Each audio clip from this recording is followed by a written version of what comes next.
About the year 500, missionaries were sent to England, Benedictine monks. So that was a radical change for them, living in the monastery with regular time for prayer and work, a balance of life with work and life. Now they are going to be missionaries, and life will be very unpredictable. Things cannot be scheduled as they would be in the monastery. Augustine was leading his followers up to England, and they heard about the barbarians living in England, the heathens, and they were afraid. Some of them turned back. But Augustine set the church over in England, became the first Archbishop of Canterbury, and the church began to thrive and grow in England.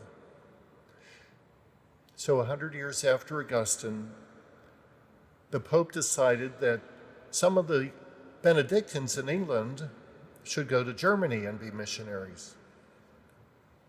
So from the southwestern tip of England, Boniface and 30 of his companions were sent to what is today Bavaria and part of the Netherlands and part of France. And there was pagan worship of Thor, the god of thunder and lightning.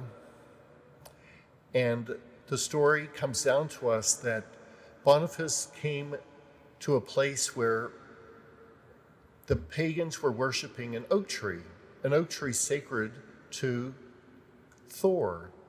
Boniface got out an axe and began to cut down the tree. So all of the followers of Thor thought he's going to be struck dead by lightning. But no such thing happened. The tree fell, and then many began to believe. Many began to listen to Boniface in his preaching. So Boniface and his followers set up churches and cathedrals in the part of Germany that they had become missionaries. And one day, it was time for confirmation. Bishop Boniface came to an open field with 30 of his monastic brothers. Unfortunately, at that particular point, criminals who were against Boniface also were present, and they slaughtered him and his companions, 30 of them. So Boniface becomes the patron of Germany. So we look at his life and we see he had a very beautiful life in the monastery in England. The monks would rise at a certain time, they would pray at a certain time, they would share a meal at a certain time. But being missionaries, things would be very unpredictable. He had to cross the English Channel. That was a challenge. He's going to a place where there's a different language. That was a challenge.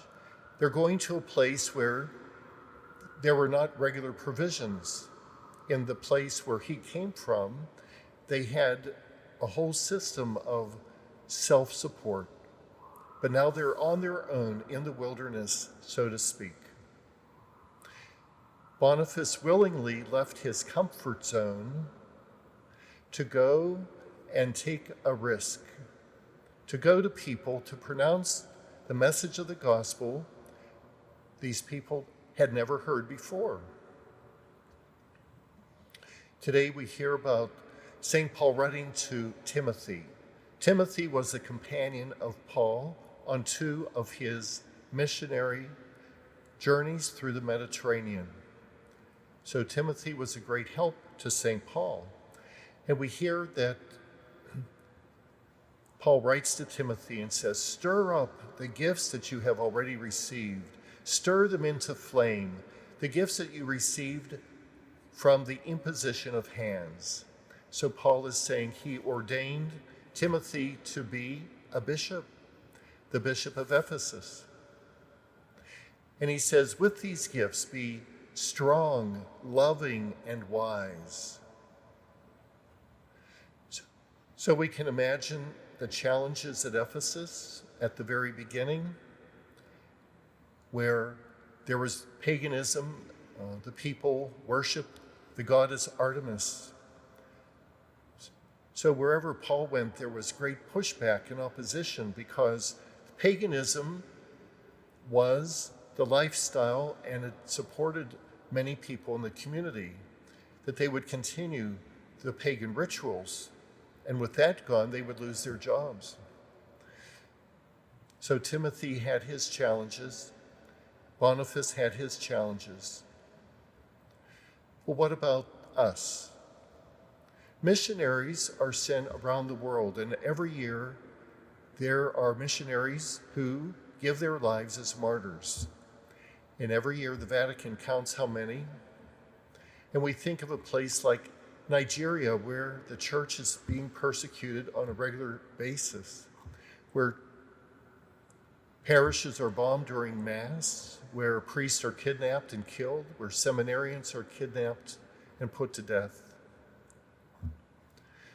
But there's a saying, the blood of martyrs is the seed of Christians. The more that believers offer themselves for the glory of God, rather than give up their faith, this is a witness that helps many other people to believe. But what about us? Each and every one of us are called to be missionary disciples. A disciple is a learner, so we are lifelong learners. We are followers of Jesus. We hear his teaching echoed through the church, but we are also missionaries in some way to reach out and share faith. We go out of our comfort zone and we share faith with those who might not be interested, who might be hostile to hearing about the good news, but how we witness to the faith by our words and our lifestyle, this is a big mission for each and every one of us. We're not being called to go far away, 1,000 miles, like Augustine or Timothy or Boniface. It could be our next door neighbor, it could be someone at work or in our family. So we can be inspired by the lives of Boniface and the others, and know that God is giving us gifts so that in this endeavor we can be strong, loving, and wise.